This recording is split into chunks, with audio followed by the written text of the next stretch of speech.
sister was diagnosed with stage 4 cancer at the same time by Kaiser Hospital in the San Francisco Bay Area. And she had tumors throughout her arm. She had cancer spread throughout her body. And when she went to Kaiser, they recommended surgery to remove her arm completely.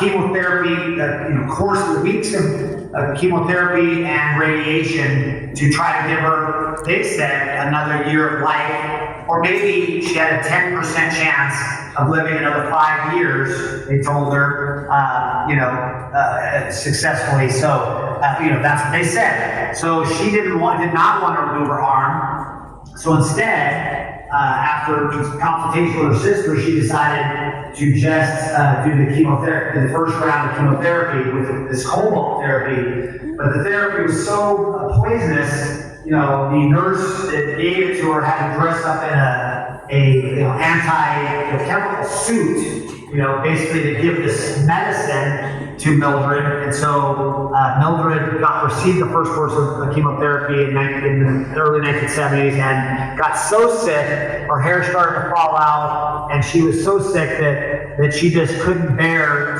she told her sister that the treatment was worse than the disease of cancer. So she basically begged her sister Charlotte to say, hey, can I get the same treatment as Dr. Richardson's family cat got? And check with Dr. Richardson. So she was begging, and Dad, being a busy practitioner, wanted to do the best for his patients, was concerned about doing it with a human for the first time, but felt like as a Christian and as a doctor that had taken the Hippocratic Oath, saying first do no harm, that he was required by his morals and by God to go ahead and treat Mildred, who was begging for it. So Dad got more land trouble from Dr. Krebs in San Francisco and started treating Mildred with the same patent-tested therapy that he had done on Spooky. And of course, history shows that Mildred responded beautifully, and within weeks or a month and a half period of time, the cancer reversed itself because her immune system came roaring back,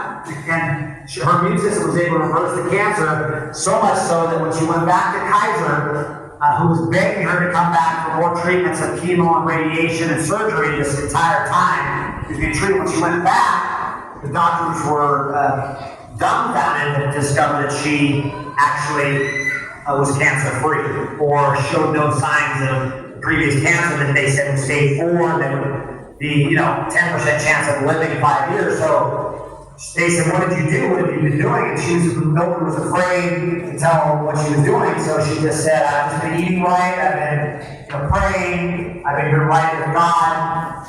And God said, for lack of knowledge, my people shall perish. So she was making herself knowledgeable about this whole thing. But the doctor said, well, we think that the chemotherapy and the leftovers of that first therapy is what cured you from cancer. So we'd like to continue studying you. And we think the best chance is that we remove your arm, we do the surgery and remove your arm completely. And of course, like you hearing that, Mildred was dumbfounded and said, if I gave you the first time, would this be something you would recommend? And of course they said, no, we wouldn't recommend this, but we've discovered that throughout our history of this, doing these chemo and radiation surgery, that every time we remove the cancer, it comes back. So we find that removing that organ that was in before will extend someone's life. So Mildred, taking that all in, politely declined. She went home and told, of course, her sister was involved, and years later, about 6 years later, she ran into Dad at a wedding, and then she ran up to him with tears in her eyes, and they both realized the poignancy of that moment, because not only did she have both of her hands still, but she also was living, and the course of Dad's life as an MD had completely changed because of the results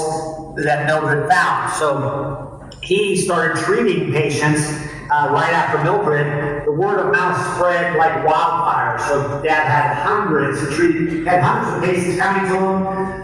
So treated over 6,000 patients over the next 6 years, and actually wrote a book called Retro Case Histories, where he documented the 70 or 62 case histories, not the most miraculous cases, but the most documented cases, meaning these people went to an oncology department, were told, shown to have cancer, and then went through my dad's metabolic therapy, and then ended up at the end being cancer-free or no signs of cancer. We never say that they're cured. We never use that term because cancer is a metabolic deficiency disease. But that's when the attacks on Dad got really strong, because in 1972, when he started treating his patients with metabolic therapy, he